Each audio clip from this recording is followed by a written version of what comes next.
Bonjour à tous et à toutes, merci beaucoup. Aujourd'hui, on va parler d'observabilité et plus particulièrement comment impliquer les développeurs dès le premier commit. J'ai déjà été présenté, mais la photo était belle, donc du coup je l'ai mise. Donc n'hésitez pas si vous avez envie de me contacter par la suite, si vous avez différentes questions ou pas, même sur UNUP, je suis à votre disposition.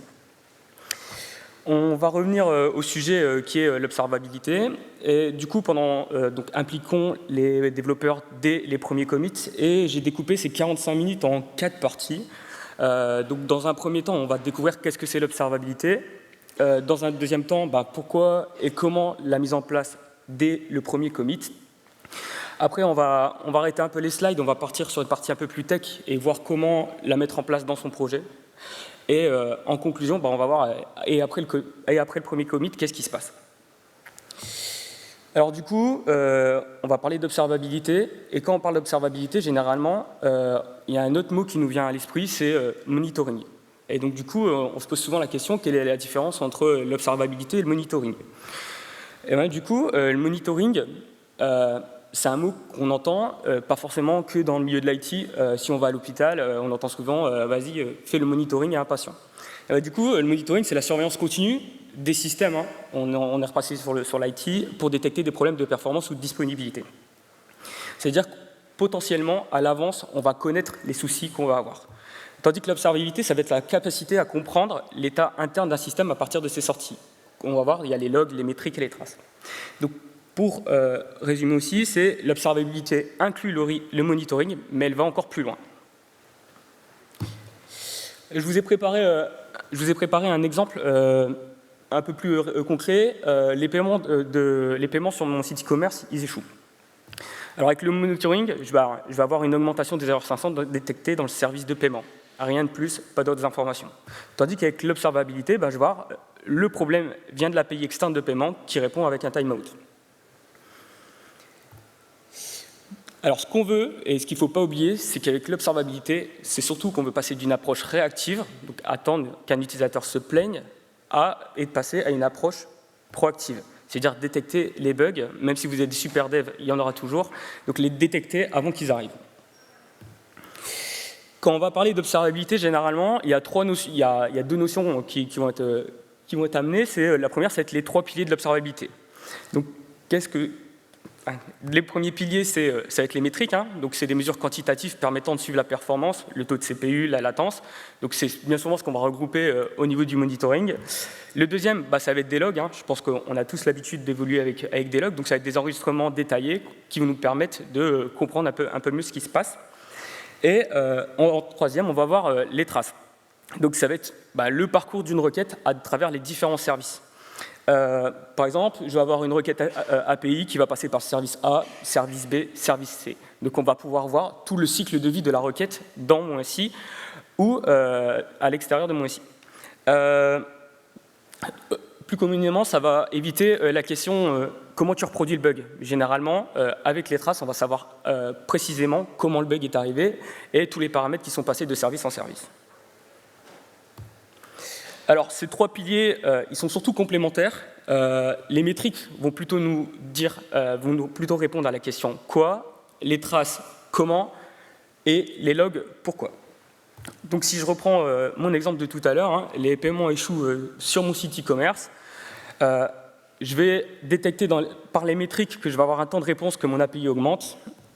Avec les traces, je vais pouvoir voir que la requête est bloquée au service de paiement. Et les logs, dans les logs, je vais pouvoir voir que j'ai un timeout.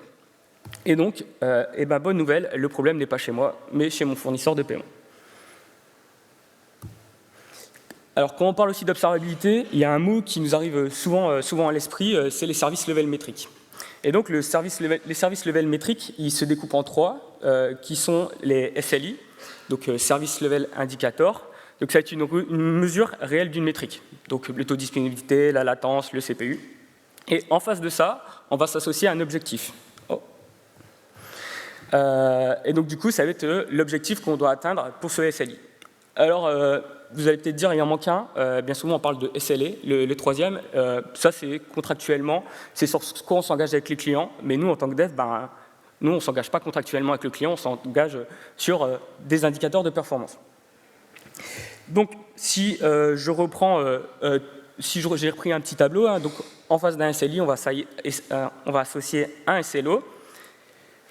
Donc, par exemple, là, je vous ai mis ce qu'on retrouve plus communément, donc le taux de disponibilité, par exemple 99,9 sur un mois ou sur un an, la latence, moins de 200 millisecondes pour 95% des requêtes, le taux d'erreur, moins de 0,1% d'erreur sur les requêtes, sur des erreurs 500. Alors ça, généralement, c'est pas nous qui le définissons. Ça arrive du dessus, c'est la politique d'entreprise qui nous le donne. À chaque fois que j'ai travaillé dans des projets, j'ai voulu bien faire, être en dessous des 200 millisecondes, mais il y a tout le temps cette fâcheuse API legacy qui met 1 seconde à répondre. Et du coup, comment je fais pour pallier à ça? Donc, sans parler d'avoir des réponses techniques, des fois je ne peux pas pallier techniquement à ça, mais surtout, ce qu'il ne faut pas oublier, c'est que notre objectif en tant que dev, c'est avoir des valeurs réalistes et ambitieuses. C'est-à-dire que nous, on ne peut pas se contenter en tant que dev de dire « si l'API met 1 seconde à répondre, je vais passer le timeout à 2 secondes et le problème va être réglé ». Il ne faut pas oublier derrière qu'on a quand même des utilisateurs derrière nous qui vont être impactés et cela peut dégrader le service. Alors on va passer à la deuxième partie qui est la mise en place dès le premier commit. Alors du coup je l'ai découpé en 2 sous-parties. La première qui va être pourquoi et la deuxième qui va être comment. Alors pourquoi dès le premier commit? Alors je ne l'ai pas précisé, mais quand je sous-entends premier commit, c'est une approche shift left. Je sais très bien qu'au démarrage du projet, on va initialiser ce framework, on va mettre en place rapidement des choses pour qu'on puisse travailler ensemble sur le projet. Et donc l'approche shift left, c'est au plus proche de l'initialisation du projet.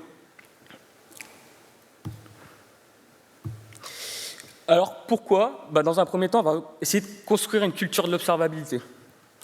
En fait, on va essayer de développer une expertise transverse dans les équipes. Ce que je sous-entends là, c'est qu'il faut arrêter de se dire l'observabilité, c'est réservé aux ops.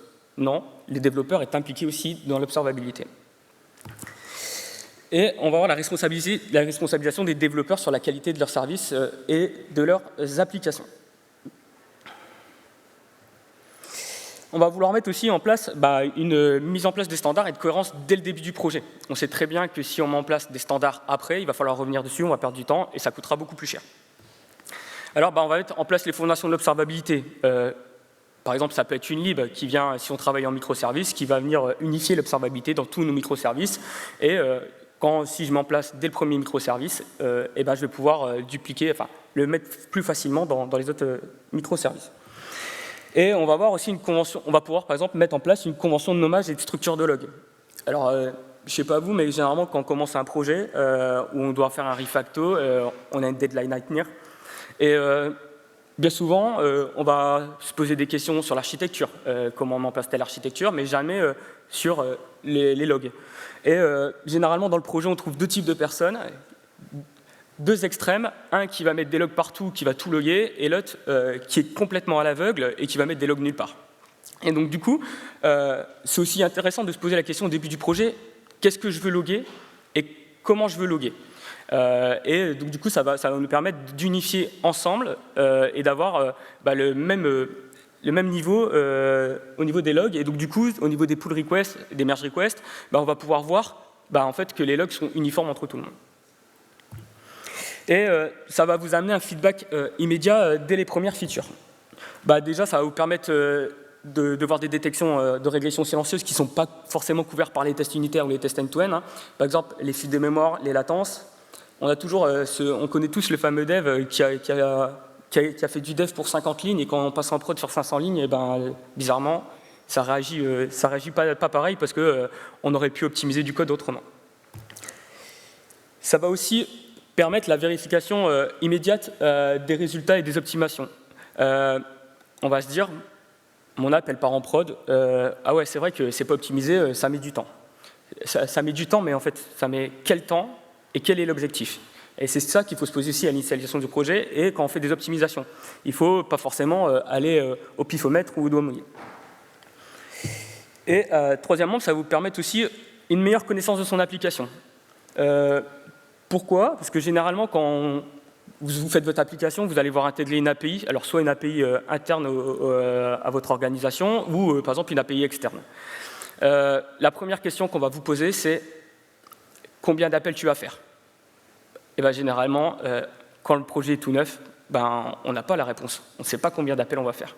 Et donc du coup, là, dès vos premières mises en prod, vous allez avoir une meilleure connaissance. Je peux prendre un autre exemple. On fait une souscription à une API, tout se passe bien en dev, tout se passe bien en UAT, on part en prod, il y a un problème de rate limit. Et là, c'est la feature qui est attendue par le business, et la seule solution à faire, c'est il faut changer la rate limit. Et donc, du coup, avec ça, vous allez pouvoir avoir directement une visibilité vous allez pouvoir voir le nombre d'appels que vous faites à l'extérieur, la volumétrie de votre application. Alors, comment le faire? Alors, on va devoir configurer, on va devoir mettre en place des outils sur les 3 piliers. Quels outils choisir? Alors là, j'ai voulu faire une slide pour repréciser un peu quel outil sert à quoi, parce que bien souvent, quand on parle d'observabilité, il y a plein de noms d'outils qui nous viennent à l'esprit, et il y a beaucoup des fois de confusion entre les personnes. Et donc du coup, sur les métriques, on peut retrouver Prometheus, Graphite, InfluxDB. Pour les logs, on peut trouver ELK Stack, Greylor ou Lucky. Et pour le tracing, par exemple, Jagger ou Zipkin.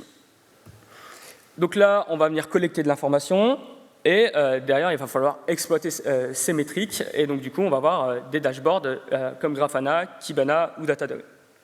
Alors, il faut se méfier, parce que dans la suite d'outils, il y en a qui font plusieurs choses. Voilà. Donc je vous ai mis une liste non exhaustive, parce que sinon, je pense qu'on avait une dizaine de slides pour le nombre d'outils à notre disposition pour faire de l'observabilité. Mais vous allez me dire, il en manque quand même un. Et en fait, celui qui manque, vous avez bien raison, c'est OpenTelemetry. Alors, pourquoi on a besoin d'OpenTelemetry? Alors, OpenTelemetry, ce n'est pas un prérequis dans votre projet. Mais qu'est-ce qu'il va vous permettre de faire? C'est qu'il va permettre, ça va être une solution open source qui va permettre d'unifier la collecte de traces, de métriques et de logs. Ça va être compatible avec de nombreux outils d'observabilité. Donc, c'est-à-dire que toute la suite que je vous ai mis tout à l'heure, lui, en fait, il s'occupe juste d'extraire les données et de les envoyer à qui vous voulez. Et je peux avoir aussi, aussi présente l'avantage d'avoir de nombreux SDK. Alors certes, je ne sais pas si vous avez déjà utilisé Datadog ou pas, on peut directement aller se connecter, utiliser un agent Datadog et envoyer tout directement sur Datadog. Mais en fait, si demain on dit, écoute, Datadog ça coûte trop cher, il faut revoir tout, quoi. Alors que l'avantage avec OpenTelemetry, ce sera juste une configuration à changer et vous n'allez pas devoir toucher à votre code pour pouvoir changer de fournisseur. Alors, comment ça se passe niveau architecture dans votre projet? Alors là, il y a un peu plus que le projet. Généralement, votre projet, ça va être la partie bleue au niveau application. Donc vous allez pouvoir avoir plusieurs applications avec plusieurs services. Voilà. Donc ces applications vont embarquer le SDK OpenTelemetry, qui eux vont envoyer la data sur l'OpenTelemetry Collector, qui va permettre de regrouper en fait toutes les métriques, qui va les envoyer dans les back-ends qui vont bien, que vous aurez configurés.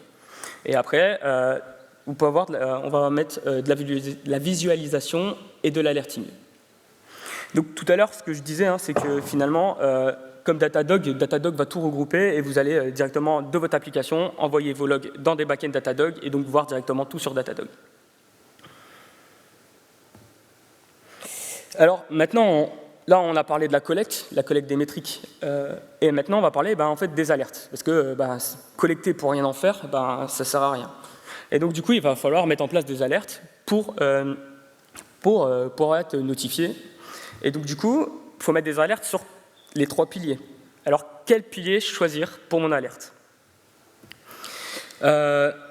Du coup, je peux mettre mon alerte sur le pilier des métriques pour surveiller la performance globale du système, la consommation de ressources ou les erreurs fréquentes à un niveau global.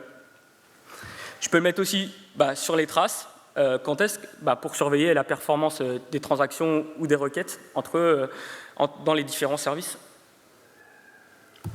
Et sur les logs, pour des événements rares mais critiques qui peuvent ne pas être détectés par les métriques. Alors, quel type d'événements ne sont pas détectés par les métriques?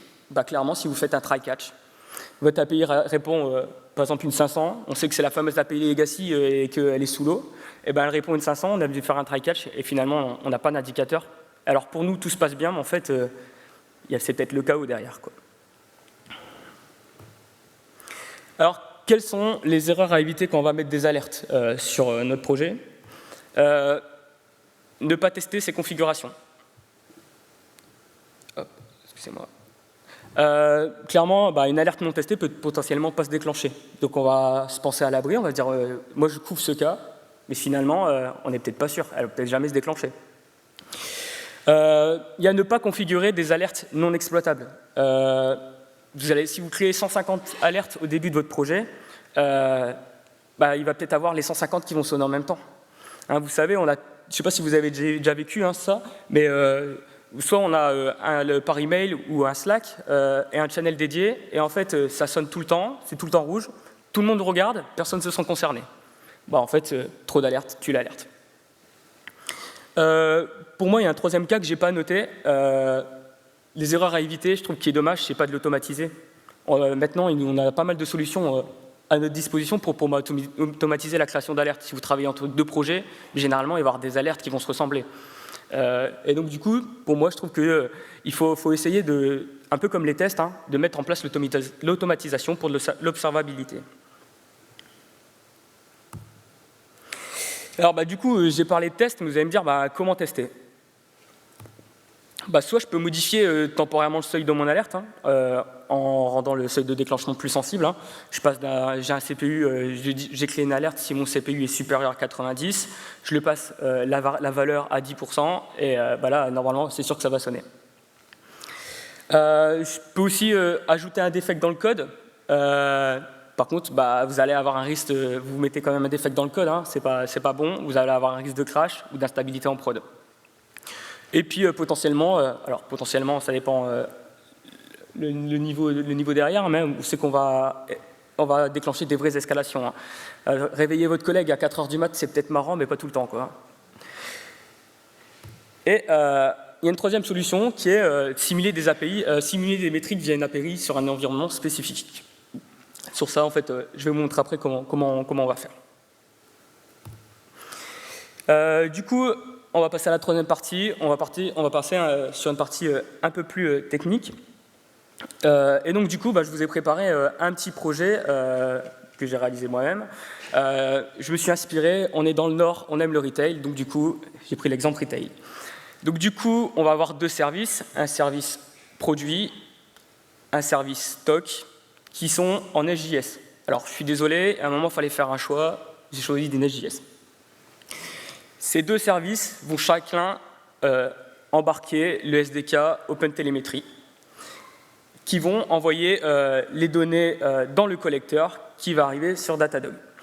Alors j'ai oublié de le dire, quand on va faire un appel produit, ça va directement, on va aller consulter les stocks à chaud. Alors c'est pareil, pour Datadog, il fallait faire un choix, je l'ai fait. Et alors je sais qu'il y en a qui sont contre, il y en a qui sont pour. Moi, pour la démo, c'était beaucoup plus facile.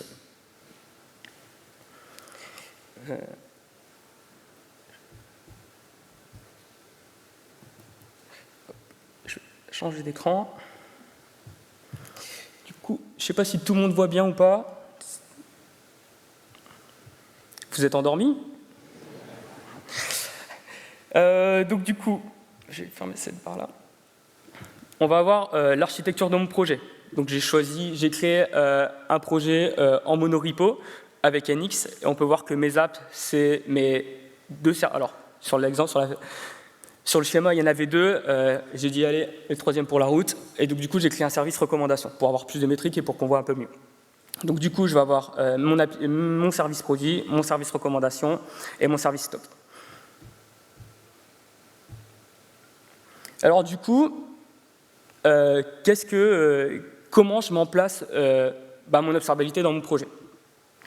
Tout d'abord, je vais devoir implémenter le SDK OpenTelemetry. Donc là, dans mon service, j'ai implémenté, c'est pas le bon fichier, j'ai implémenté le SDK OpenTelemetry. Donc, comment il faut faire? Il faut suivre la doc, du coup, je vais implémenter le SDK OpenTelemetry en lui définissant en fait l'URL de mon exporteur et le service name. Donc voilà, on est d'accord, c'est assez simple. Alors la deuxième étape, l'exporteur URL. Alors soit vous avez un collecteur OpenTelemetry, ou soit vous n'en avez pas. Moi, dans ce cas-là, dans le cadre de la démo, j'en avais pas. Donc du coup, j'ai mis en place un collecteur OpenTelemetry avec un Docker. Donc du coup, tout à l'heure, j'ai lancé le Docker Compose. Et donc du coup, on retrouve la configuration de tous mes services et aussi mon OpenTelemetry collector. Et dans la config, je lui ai défini une config, donc du coup avec les protocoles, c'est de la configuration, et on retrouve bien en fait mes traces, mes métriques et mes logs. Donc là, on peut voir que les exporteurs sont tous Datadog, mais tout à l'heure, je ne vous ai pas menti, c'est possible de dissocier l'export de vos logs, de vos traces et de vos métriques. Donc du coup, là, normalement, si je lance le projet, là, je vais pouvoir déjà collecter de l'information. On a vu ensemble que c'est très rapide, donc maintenant, il n'y a plus d'excuses de dire l'observabilité, on la met à la fin du projet. Il y a une étape importante, tout à l'heure, j'ai parlé de standardisation des logs. Et du coup, qu'est-ce qu'on sous-entend par standardisation de logs? C'est qu'on va mettre en place, déjà, on va le parser en format JSON, qui est beaucoup plus facile à lire qu'une string de 2048 caractères. Et donc moi, là, dans mon projet, j'ai utilisé Winston qui va permettre déjà de le parser au format JSON, mais aussi de rajouter certaines informations, comme l'heure, la date, je peux rajouter les environnements, les différents. Et ce que j'ai surtout rajouté, c'est ces lignes-là, c'est que je viens renseigner mon contexte actif. C'est-à-dire je viens lui dire la trace de la requête qui est rentrée, le log correspond à celle-là. Et du coup, on va pouvoir voir, je vous le montrerai après dans l'exemple, on va pouvoir voir, identifier, regrouper les traces et voir en dessous les logs et donc mieux comprendre qu'est-ce qui se passe. Du coup, là, dans mon projet, j'ai fait la configuration. C'est bon, c'est magique. Et donc, du coup, depuis tout à l'heure, je fais tourner des scripts pour simuler du trafic.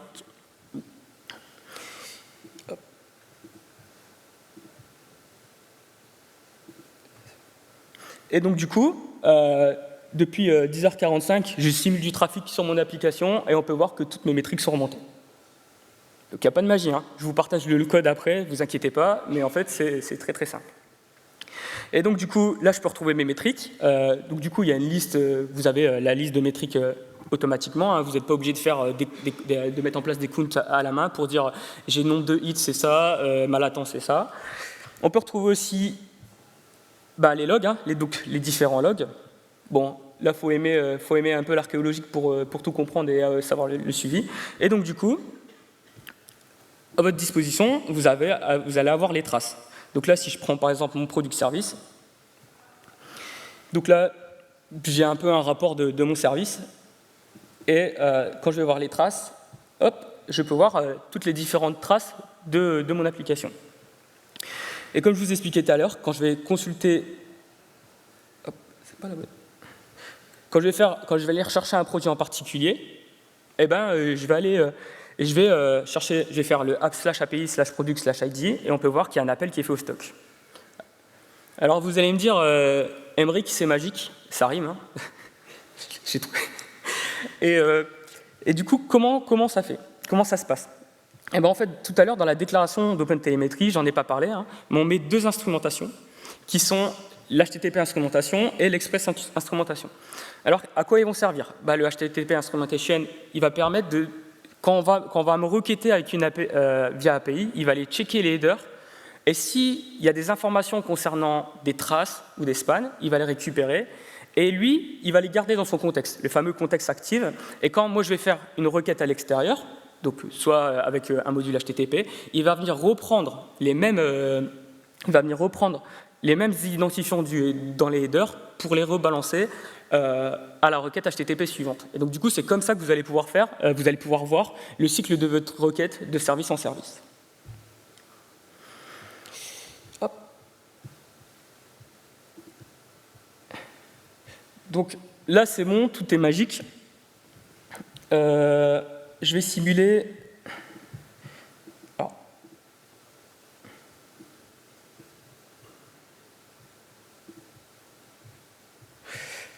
Du coup, je vais retourner dans mes traces.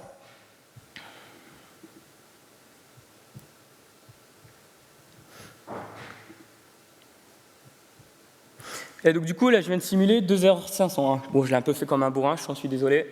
Et donc du coup, on va pouvoir voir, donc là, je peux voir qu'il y a des problèmes. Et donc du coup, je vais pouvoir identifier, comme tout à l'heure, je vous dis, c'est-à-dire que demain, vous avez un nouveau dev qui arrive, qui ne connaît même pas l'application, vous lui dites « attention, il y a un bug », vous passez l'ID de la trace, et lui va pouvoir comprendre que depuis l'API produit, j'ai appelé mes stocks, et c'est sur les stocks qu'il y a eu un problème. Et donc du coup, comme tout à l'heure je vous l'avais dit, eh ben là, on peut voir que j'ai associé ma trace avec mes logs, et donc du coup, vous allez pouvoir voir que vous avez un invalide de stock ID.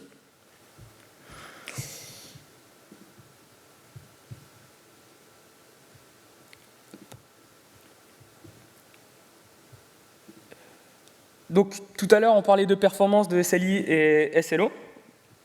Et donc, du coup, pour créer... donc là, avec l'outil, c'est facile. Si je prends un service que je n'ai pas encore mis en place du SLO, il y a juste un bouton, du clic-bouton, j'ajoute un SLO. Donc là, je fais du suivant. Et là, j'ai les performances de mon service. Donc là, vous avez directement les indicateurs de performance de votre service. Alors, j'ai oublié de le dire tout à l'heure dans une slide, dans la culture de l'observabilité, on parle souvent d'objectifs qui sont les SLI, SLO. Alors, est-ce que ce sont les seuls indicateurs qui nous motivent? Je ne pense pas. C'est un peu comme si moi je compare souvent l'observabilité avec des tests. Si vous faites des tests pour avoir un taux de couverture à 80%, on se loupe un peu. Il faut vraiment prendre conscience que l'observabilité va nous aider dans toutes les phases de run, aussi.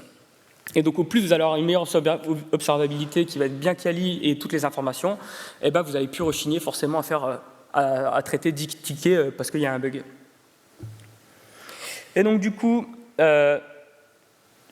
j'ai collecté, donc je peux voir, j'ai collecté les informations. Je peux mettre aussi en place du dashboard. Hein. Donc là, j'ai mis un dashboard rapidement en place qui me permet de voir la disponibilité de mes services. Hein. Mais vous avez plein de widgets à votre disposition qui permettent de le faire. Du coup, j'ai collecté et maintenant, comme j'ai dit tout à l'heure, collecter pour ne rien en faire, ça ne sert à rien. Donc du coup, j'ai mis en place 2 alertes. Alors, elles sont assez simples. Hein. Une qui va concerner plutôt une erreur, un nombre important d'erreurs sur les logs, et la deuxième, un nombre important sur la latence. Donc du coup, j'ai créé mes alertes, c'est bien. Comment tester? Et du coup, ce que je vais faire, c'est que je vais envoyer à Datadog des métriques fake sur un environnement spécial qui ne va pas déclencher derrière un pageur d'outils ou des SMS. Je vais pouvoir lui envoyer quelques métriques. Alors, comment ça se passe? Moi, j'ai créé 2 petits scripts. Alors, je les écris... On va arrêter ça. J'ai écrit 2 petits scripts. Alors, c'est pareil, c'est assez simple, je ne vous fais pas vraiment le détail. Un bon console. Du coup, j'appelle l'API Datadog et je lui envoie des métriques. Donc là, je peux lui passer des tags. Donc, je vais lui passer l'environnement et mon service. Et donc, du coup, je vais venir injecter directement avec un random sur le recommandation service. Et je vais envoyer des métriques. Donc là, je vais en envoyer une centaine. Voilà. Alors, pourquoi l'écrire en JS? J'aurais pu écrire très bien en Bash. L'idée que j'avais derrière, c'est surtout de l'automatiser, de le mettre directement dans une GitHub Action. C'est-à-dire que vous allez pouvoir tester automatiquement vos alertes, alors soit de façon manuelle, ou soit de façon automatique. Donc, les GitHub Actions sont un bon outil pour dire je vais tester et je vais automatiser mon observabilité. Du coup, j'ai cliqué à côté. Donc là, j'envoie des logs.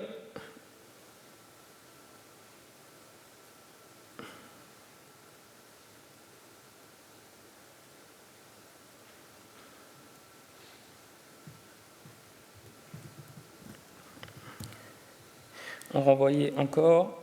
Je crois que...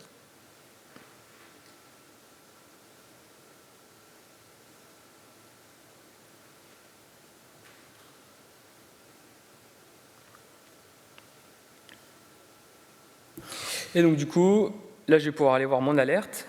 Je vais rafraîchir. Et on a le fameux effet démo. Non, je rigole, c'est une blague.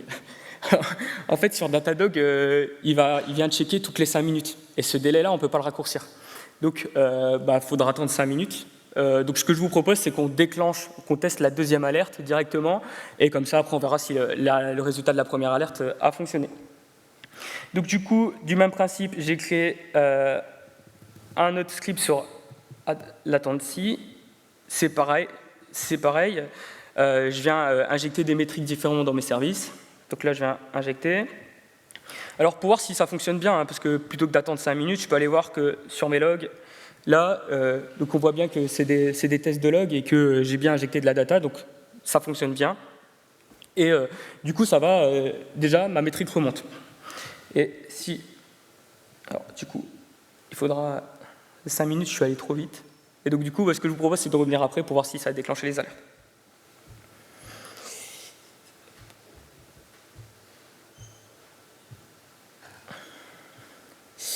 Alors, en ce moment, être influenceur, c'est pas si facile que ça. En aucun cas, j'ai été payé par Datadog pour vous faire une démo, et vous avez plein d'outils à votre disposition. Il suffit de faire votre choix. Et si vous avez envie de tester sur vos projets perso, sans forcément envie de devoir mettre votre carte bancaire ou 14 jours arrêter de pouvoir jouer avec vos projets, je vous ai mis une liste de ce que vous pouvez utiliser comme outil pour le mettre en place dans votre projet. Et vous avez aussi, si vous voulez une solution aussi complète comme Datadog qui permet de tout regrouper tout en un, vous allez pouvoir utiliser Syneos. Et l'avantage, c'est que aussi, vous allez pouvoir, la dernière solution complète, l'avantage, c'est que vous allez pouvoir l'avoir tout directement dans Docker et vous n'êtes pas obligé d'utiliser le SaaS. Donc du coup, là on a vu pourquoi, comment le mettre en place dans mon projet. Voilà, on a fini les premiers commits, mais est-ce que l'observabilité se finit après les premiers commits? En fait non, l'observabilité c'est un processus cyclique. Tout à l'heure j'ai fait une allusion au test, c'est pareil. Si je mets en place mon test et que je modifie mon code et que je ne rejoue plus mes tests, ça ne servira à rien.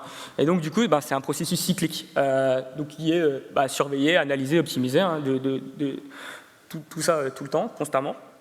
Et si je cherche un processus cyclique que je peux retrouver dans mon projet, dans la vie de mon projet, ça va être la notion de sprint. Et donc, du coup, on peut amener une culture de l'observabilité de sprint en sprint. Alors, là, ça va être des exemples que je vais vous mettre, mais vous pouvez, c'est vraiment à votre envie de rajouter plein de choses pour avoir une culture de l'observabilité. Du coup, quand je vais créer ma feature, bien souvent on va découper, donc du coup on va écrire les tâches. Est-ce que j'écrirai pas les alertes pertinentes? Une nouvelle feature, je mets une feature de paiement, ce serait peut-être bien que je sois notifié si ma feature ne fonctionne pas.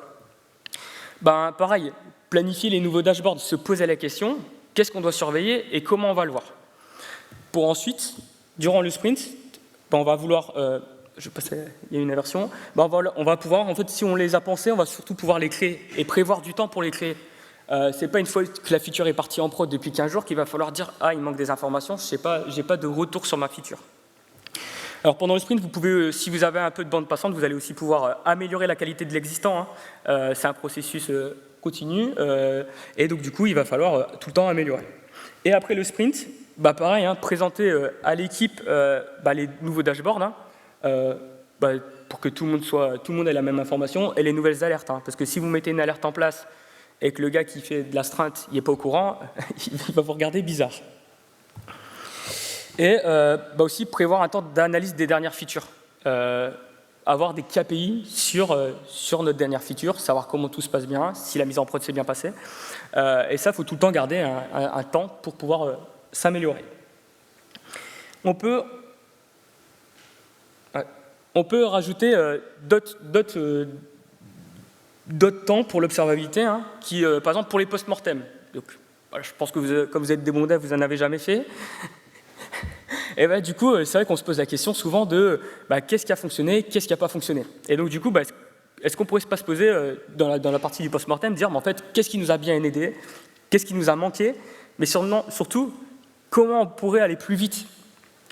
Et donc, du coup, là, il va certainement découler des tâches comme rajouter des logs ou rajouter des informations encore plus pertinentes pour avoir un temps d'analyse beaucoup plus vite.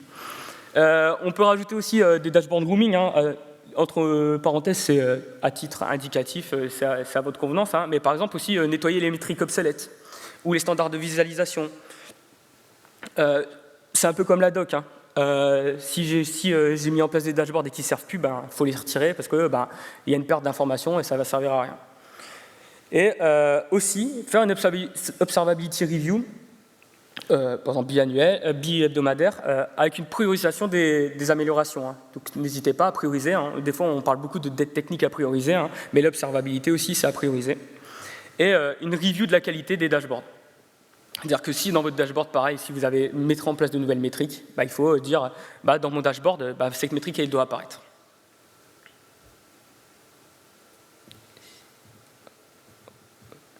Alors, je vous remercie beaucoup de m'avoir écouté. Du coup, vous allez pouvoir retrouver mes contacts. Je vous ai mis le lien du repo GitHub que vous allez pouvoir retrouver. N'hésitez pas si vous avez la moindre question. Je peux vous répondre. N'hésitez surtout pas. Je vais remercier du coup le DevLil qui m'a permis la chance d'arriver dans le grand bain. UNUP aussi qui m'a permis de me libérer du temps pour pouvoir préparer ce talk. Et merci à vous de m'avoir écouté pendant tout ce temps. Et n'hésitez pas à mettre un feedback. Comme je l'ai dit, aujourd'hui pour moi c'était le grand bain. Et d'avoir vos retours, c'est super important. Merci beaucoup.